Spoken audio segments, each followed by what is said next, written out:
Bonjour, je suis Lin Tan Ho, directrice de l'école de constellation Lahore. Et aujourd'hui, je vais partager avec vous cette question qu'on pose souvent, qui est « Pourquoi faire une constellation ?» Et nous allons y répondre sur Éclat by Samadeva.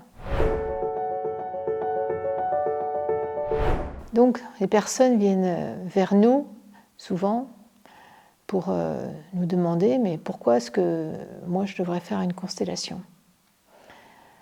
Donc, la première réponse, le premier indice, pourquoi est-ce qu'on ferait une constellation et pourquoi les gens viennent vers nous d'abord, c'est parce qu'ils ont essayé plein de choses, plein de méthodes pour traiter un problème de santé, pour traiter un problème relationnel, problème de conflit avec un conjoint, avec les enfants, parce qu'ils ont des problèmes professionnels, ils n'arrivent pas à gagner de l'argent, leur projet ne fonctionne pas, ils ont toujours un tas d'obstacles dans leur vie, ils ont des accidents à répétition, ils ont été voir tous les thérapeutes de la planète, ils font des thérapies longues, ils vont voir des psychologues ou même des psychanalystes. Donc souvent les gens qui viennent jusqu'à nous, ils ont essayé déjà beaucoup de méthodes.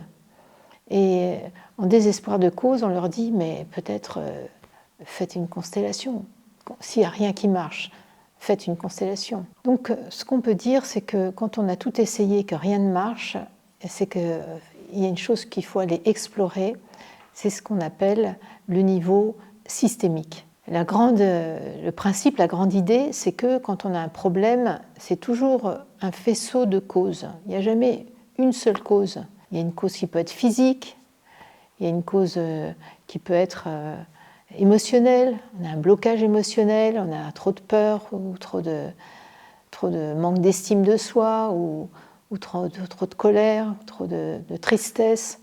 Ou alors on a un problème qui est plus intellectuel, un problème de schéma de pensée, on a une croyance limitante, on pense qu'on est trop nul, on ne va pas y arriver, ou alors c'est toujours comme ça, ou alors les femmes ceci, les hommes cela. On a hérité d'une croyance de nos parents, par exemple. On peut avoir un autre type de blocage, c'est un blocage énergétique. On a eu un déplacement de l'épaule, ça circule mal, et puis ça nous crée un déséquilibre physique et même émotionnel.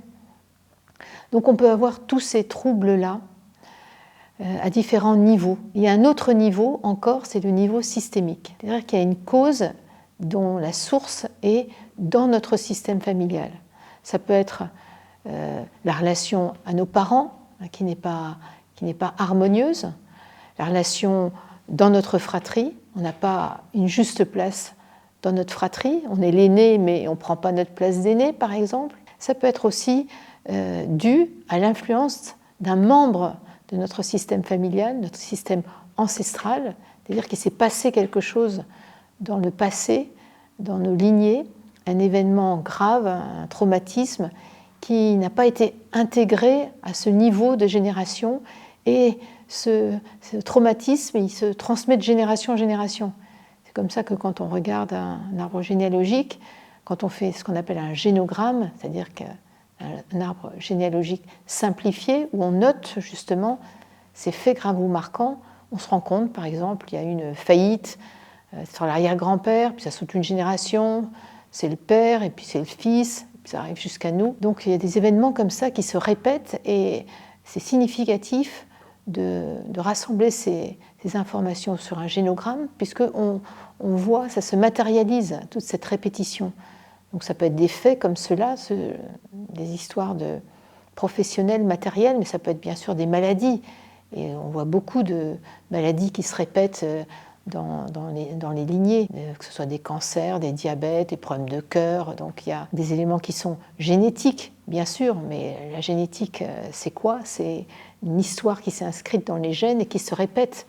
Aujourd'hui, l'épigénétique découvre ça, les scientifiques découvrent que c'est effectivement ça qui se répète, c'est inscrit dans nos gènes. Donc si on ne fait pas ce travail d'exploration de ce qui s'est passé dans notre famille et quelle est peut-être la cause, une des causes de ce qui m'arrive aujourd'hui, eh bien on va batailler pendant longtemps avec nos difficultés, avec l'impression que ça ne s'arrête jamais.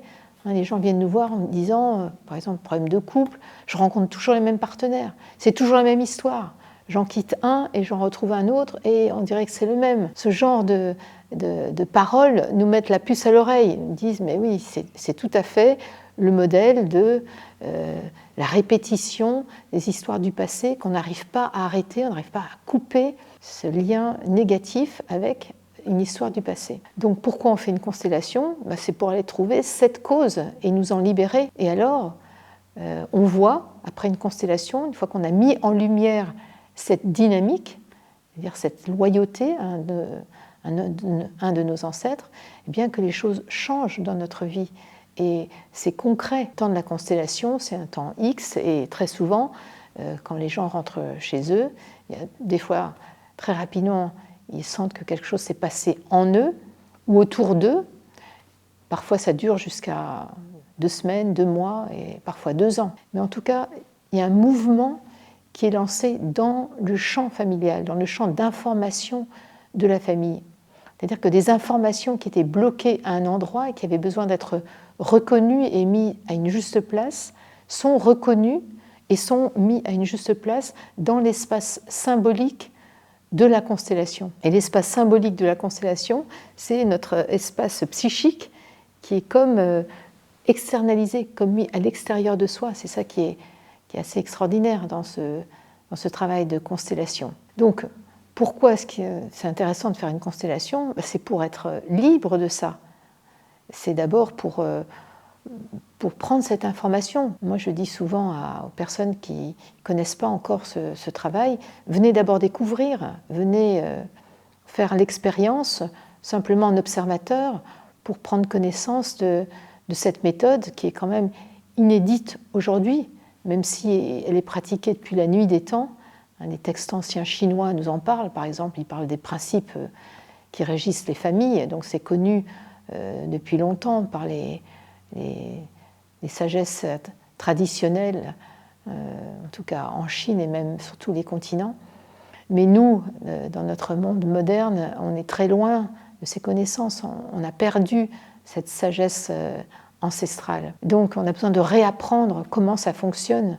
Et quand les personnes participent à une constellation, eh bien, une fois l'appréhension de l'inconnu passée, eh bien, ils sont tout de suite en résonance, tout de suite reconnaissent quelque chose de connu parce que c'est inscrit en nous, c'est des choses qui font partie de notre nature humaine, d'être en résonance avec des informations de notre famille et de les répéter ainsi.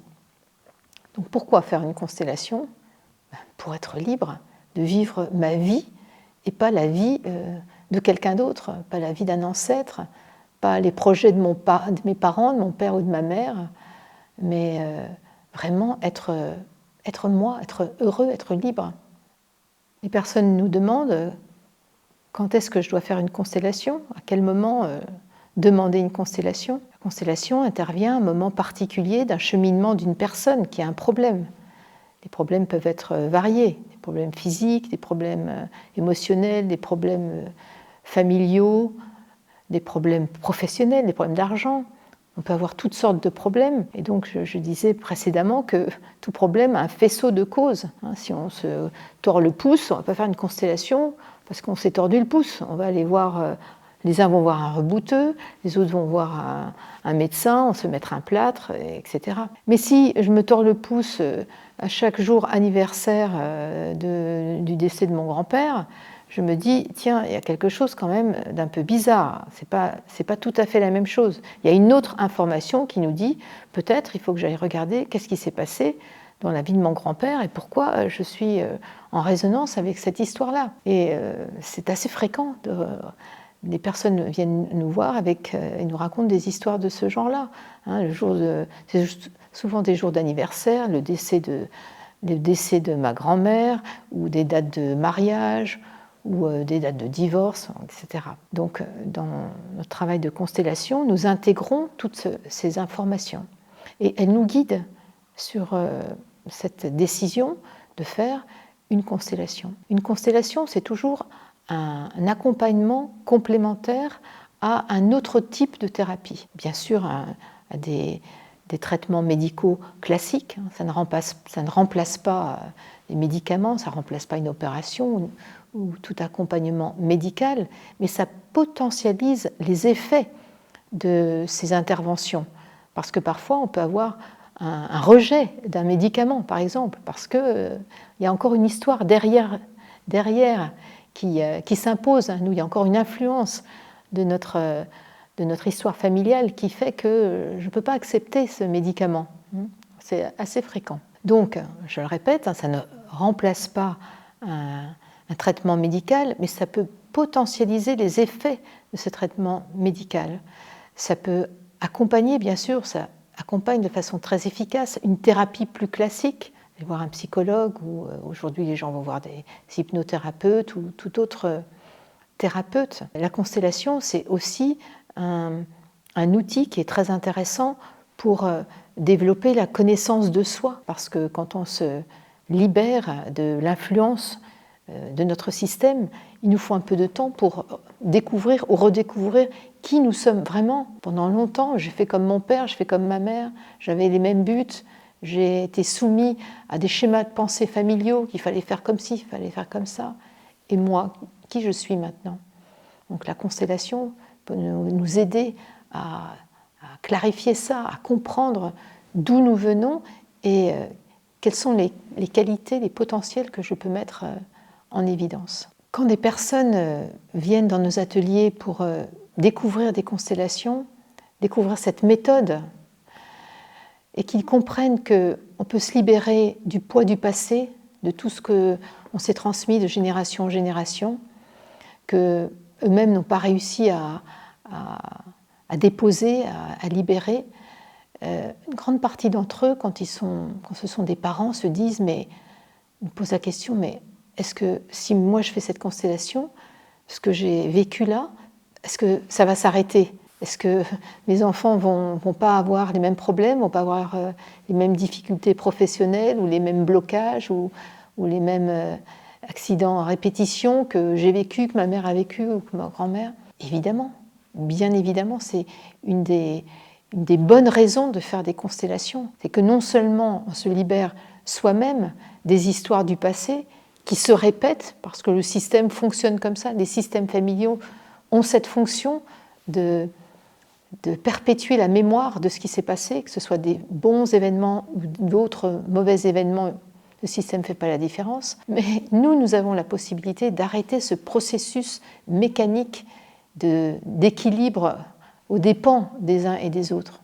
Et donc, c'est très important quand on a des enfants, même quand on n'en a pas d'ailleurs, parce qu'on a peut-être des neveux ou on fait partie de d'autres lignées, il y a d'autres descendants, d'arrêter de perpétuer la répétition des souffrances. Et c'est très important de le faire. Dans les constellations, dans ces connaissances, nous disons même quelque chose qui m'a énormément marqué et qui me donne beaucoup d'enthousiasme pour continuer à faire ce travail, c'est que quand une personne se libère de cette influence, de ces intrications, il se libère lui-même, mais il libère aussi toute une lignée, tous ceux qui sont en lien, en résonance avec cette personne. Et ça fait beaucoup de personnes sur cette génération.